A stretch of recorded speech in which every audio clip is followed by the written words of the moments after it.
Today, we're doing a bit of a historical autopsy.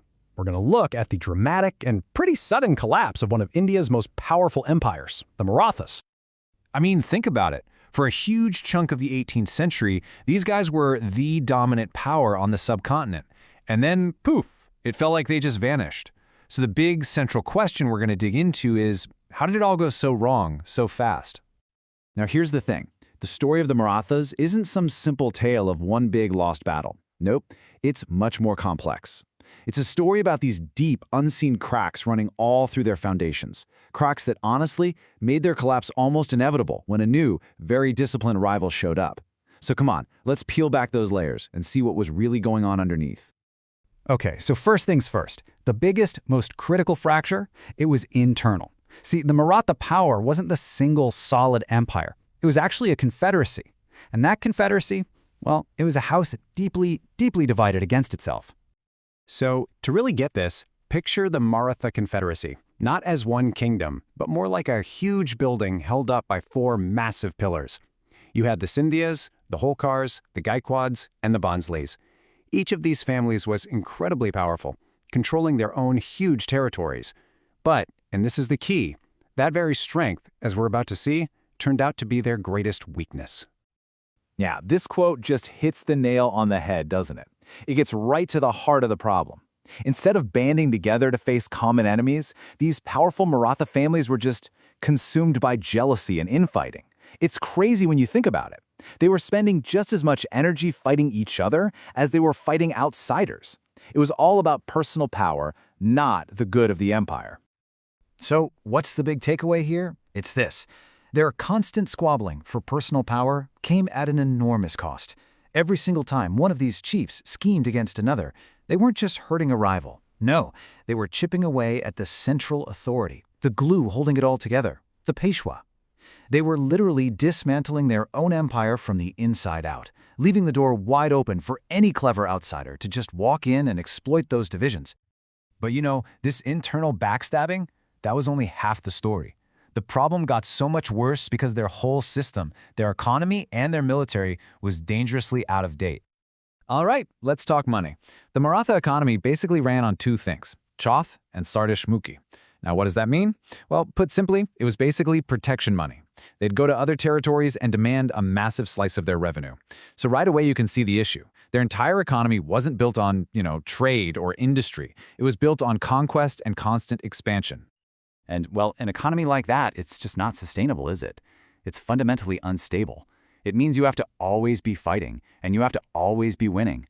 The second you stop expanding, the money just dries up. It's like building a castle on sand.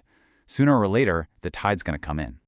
And if you want a perfect symbol of this whole shaky system, look no further than the Pindaris. These guys were a huge, irregular cavalry force that fought with the Marathas. But get this, they didn't get a salary. Their only payment was whatever they could loot and plunder during a war. They were the living, breathing symptom of this broken, unsustainable way of doing things. And as if that wasn't enough, there was another huge problem, a massive technology gap. While the British were busy professionalizing their army, pouring money into new science and better cannons, the Marathas just didn't. They failed to modernize. And that gap, that technological disadvantage, would turn out to be absolutely fatal when they finally went head-to-head. Okay, so let's recap the puzzle pieces we've got so far. We've got internal divisions tearing them apart. We've got an outdated economy and military. Now let's add the third piece, a total and complete failure when it came to diplomacy. And the difference between their approach and the British approach was just night and day.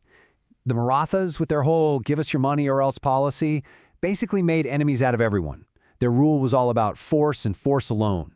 The British, on the other hand, played a much smarter game. They were absolute masters of divide and conquer.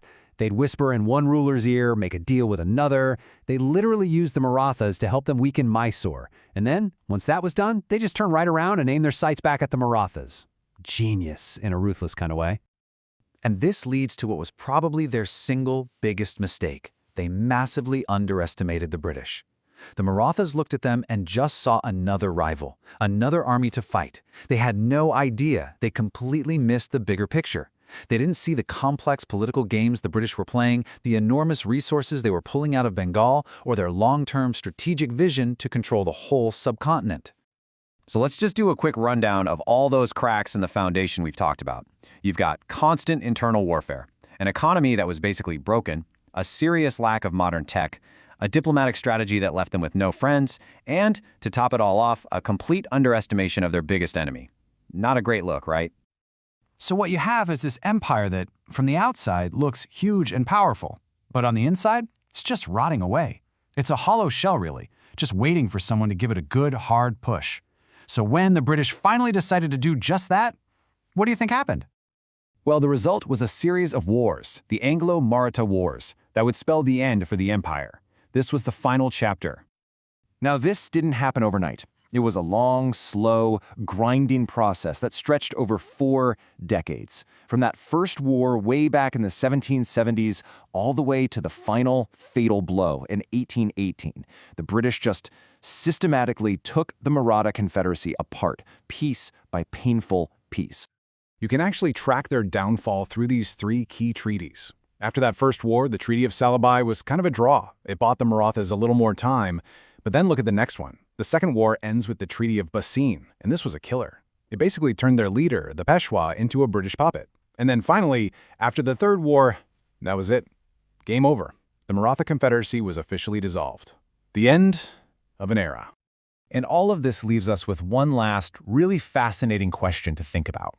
When you look at all these problems, the infighting, the broken economy, the terrible diplomacy, you have to wonder, was this collapse just inevitable?